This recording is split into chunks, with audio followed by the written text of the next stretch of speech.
어렵게 잘 버텨오면서도 결혼 준비하며 각종 기념일도 나름대로 카드 할부해가며 이어왔습니다.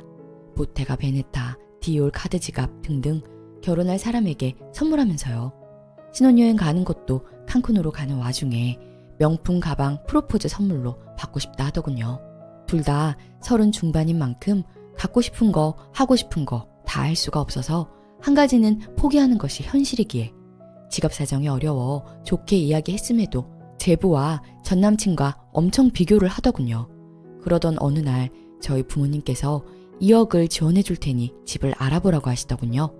신혼생활 후 아이가 태어나기 전까지는 가게에 집중해서 돈 벌고 가정도 케어할 생각이었습니다. 그래서 제가 운영하는 카페 뒤에 위치한 아파트에서 살 생각이었습니다. 반면 여자는 친구들 보는 시선도 있고 신도시에 살고 싶다는 게 이유였고요. 촌동네는 살기 싫대요. 저는 예비 장모님이 아기 케어해 주시고 본인도 맞벌이 하는 것 때문에 친가랑 가깝게 위치한 신도시 살자고 하는 줄 알았거든요. 그런데 또 일은 결혼하고 그만둔다고 하더라고요. 그 외에도 아기는 낳을 생각이 있다가 저 때문에 안 낳는다는 둥. 자기는 아둥바둥 살고 싶지 않고 집에서 밥, 빨래 할 거면 먼저 결혼한 쌍둥이 여동생처럼 일 안 하고 살 거라고 통보했었고요. 이때부터 신뢰가 없어지기 시작했습니다. 혼자만 노력하는 느낌이랄까요? 누구를 위해서 이렇게 열심히 준비하고 살아왔는지 모르겠더라고요. 아무튼 결정적으로 집 문제로 다투다가 제가 부모님께서 2억 지원해주는 집 많지 않아 라고 이야기했는데 돌아온 답변은 2억 해주는 걸로 생색내지 마. 주변에서는 훨씬 많은 금액으로 집 해주시니까. 사실 2억은 명함도 못 내밀어 였습니다. 제분에는 8억짜리 집 해오고도 생색 안 낸다고요. 여자 쪽은 집 준비 아무것도 안 하고 오롯이 저희가 2억 하는 건데 여자한테 이런 이야기 듣는데 진짜 30 중반 먹은 성인이 맞는지 딸 키우는 것도 아니고 미래가 캄캄하더군요. 게다가 싸우고 난리가 나니까 상견례를 미루자고 하더라고요. 가족들 모두 일정 잡고 만나기 5일 전인데 솔직히 정말 저는 충격적이고 미래를 그리기가 어렵게 되었습니다. 결혼 어찌해야 할까요? 후기 댓글 주신 모든 분들 너무 감사드립니다. 정말 저도 저에게 이런 일이 일어날 줄 정말 몰랐습니다. 그동안 이 친구를 만났던 건 제가 감히 함부로 이 사람을 단정 지을까봐 불안한 마음에도 계속 끌고 왔던 거거든요. 하지만 만나서 대화로 풀어본 적이 없습니다. 회피형 스타일이라서 제대로 된 대화가 이루어지지 못했어요. 여자 쪽이 일란성 쌍둥이였는데 동생과 제부한테 평생 비교당하면서 살게 눈앞에 보이더라고요. 점점. 예비장모 되실 분은 본인 딸이 단순하고 착하다고 생각하셨었는데 이제 와서 생각해보니 철없고 지혜롭지 못한 여자였네요. 아, 그리고 그 사람을 얼굴만 보고 만난 건 아닙니다. 그냥 아주 지극히 평범한 외모였어요. 그 사람도 처음에 오피스텔부터 시작하자던 사람이었어요. 준비하면서 숨겨둔 발톱을 드러낸 것 아닐까요? 진짜 한 치 앞을 알 수 없네요. 꽉 막힌 성격이지만 올곧고 착해서 만났는데 결과는 이렇네요. 요즘 느끼는 건 기분 좋으면 누구나 착하다는 것. 착한 것보다 중요한 것은 성숙함 그리고 지혜로움인 것 같네요. 파혼 통보 후에 여자는 카톡으로 울면서 붙잡다가 저보고 피해자 코스프레 하지 말라네요. 중간다리 역할도 못한다나 뭐라나. 그동안 상처받은 말들로 이 여자 중지해주기도 싫고 그 사람 부모님들과 남매들 엮이기도 싫습니다. 나는 잘못한 게 없는데 돌아가서 잘못한 사람 절대 되고 싶지 않습니다. 이 결혼의 끝이 보이니까요. 좋은 경험 했다고 생각합니다. 정말 자영업하면서 잠자는 7시간 제외하고는 그 친구한테 엄청 신경 썼었는데 파혼 후 저도 사람인지라 감정 정리가 어려웠거든요. 여러분들의 조언을 보니 제가 참 어려운 결혼 준비를 하고 있었던 것 같습니다. 크게 한번 당했지만 참 좋고 성숙한 여성분들도 많다고 생각합니다. 열심히 일하고 열심히 쉬고 열심히 다시 사랑해서 좌절하지 않고 좋은 여자 만나봐야겠습니다. 모두 감사합니다. 댓글 너도 너희 언니처럼 8억짜리 집 해주고 아무 말도 안 하는 좋은 남자 만나길 진심으로 바란다 라고 진심으로 웃어줘요. 비교질하는 사람과는 엮이면 평생이 힘들어집니다. 제가 봤을 때는 조상이 도왔네요. 시작부터 대놓고 다른 남자와 비교하는 여자가 정상이겠어요? 짧게 보면 아쉽고 그립겠지만 후를 생각하면 진짜 남이지만 상상만 해도 끔찍합니다. 저런 여자랑 같이 살 남자는 전생에 나라를 팔아 벌 받는 겁니다. 두 번째 사연. 큰 며느리가 시댁 장례식 꼭 가야 하나요? 안녕하세요. 저희 아버지는 5남매 중 장남입니다. 그리고 저는 그 장남의 첫째 딸이며 30 초반입니다. 장남이 딸만 둘이라는 이유로 저희 어머니께서는 호된 시집살이를 겪어야 했습니다. 할머니께서는 산후조리는커녕 그 추운 겨울 보일러도 틀어주지 않으시고 손녀딸 분유값이 소 한 마리 값은 되겠다며 온갖 타박에 식사는 찬밥을 주셨고 못 견디고 외할머니 집에 산후조리를 하러 간 우리 엄마를 결혼하면 시집 귀신이 되어야지 어디 친정에 가느냐며 할머니 할아버지 집으로 강제로 데려와 멸시와 구박을 했다고 합니다. 울고 있는 손녀딸에게 시끄럽다고 베개를 집어 던지는 일도 다반사였고 한밤중 집에 전화를 걸어 내년이 딸을 낳아서 집안대를 끊어놨다며 폭언과 욕설을 퍼붓는 날도 많았습니다.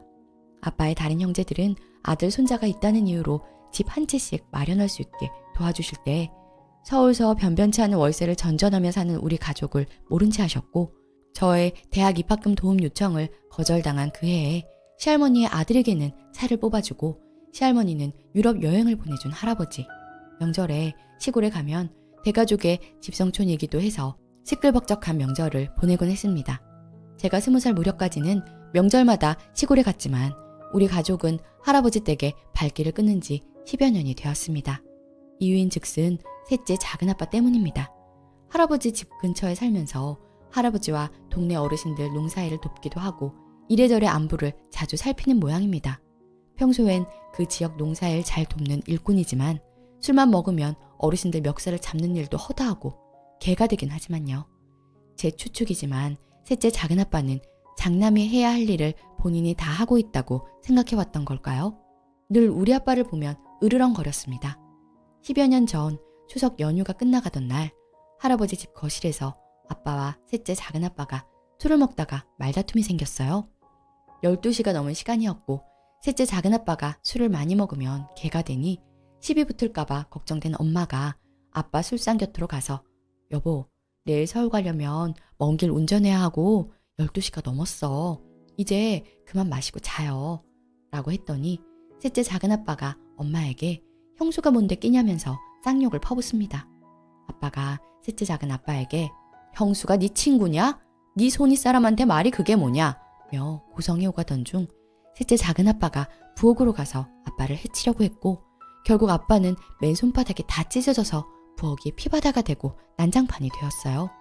엄마와 저 동생은 작은 방에서 잘 준비를 하고 있었고 친척 동생들과 작은 엄마들은 다른 방에서 이미 일찍 잠든 지 오래였습니다. 작은아빠는 거실에 누워 주무시고 계셨고 할아버지는 안방에서 TV를 보시는 중이었는데 시끄러워지자 가족들이 다 일어났어요.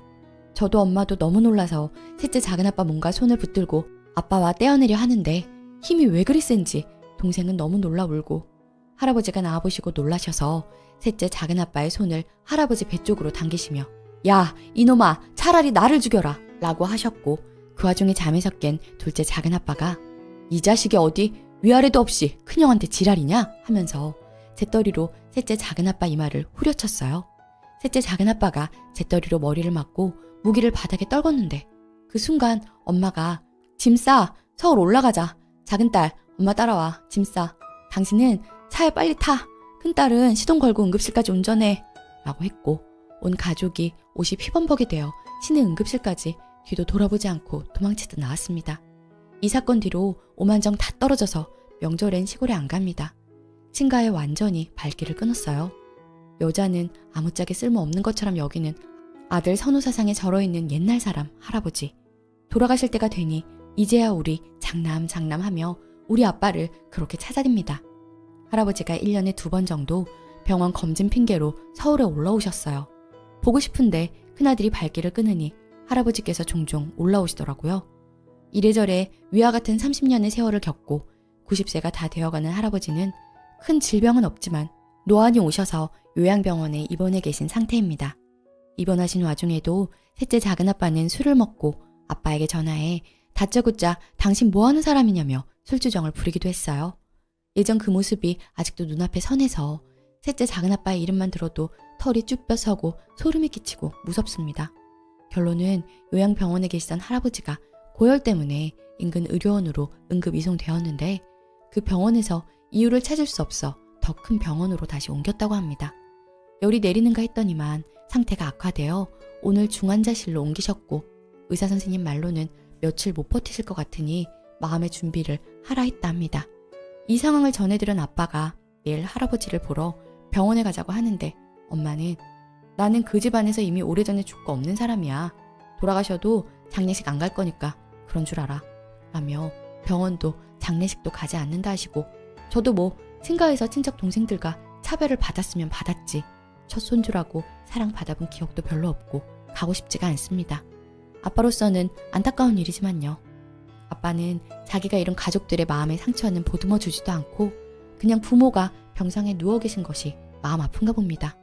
아니면 첫째 아들로서 그놈의 도리를 지키고 싶은 건지 늘 입버릇처럼 자식된 도리를 해야 된다 어쩐다 하시는데 걱정입니다.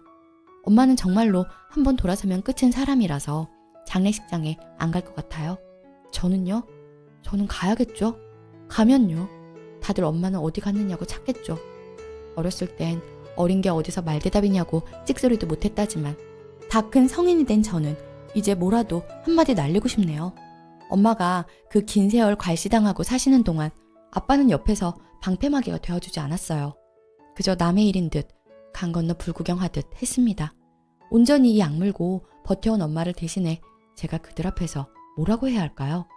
장례식장에서 술 분명히 드실 텐데 셋째 작은 아빠가 너무 무서워 사설 경호원을 찾아보기도 하고 호신용품을 구매하기도 했습니다.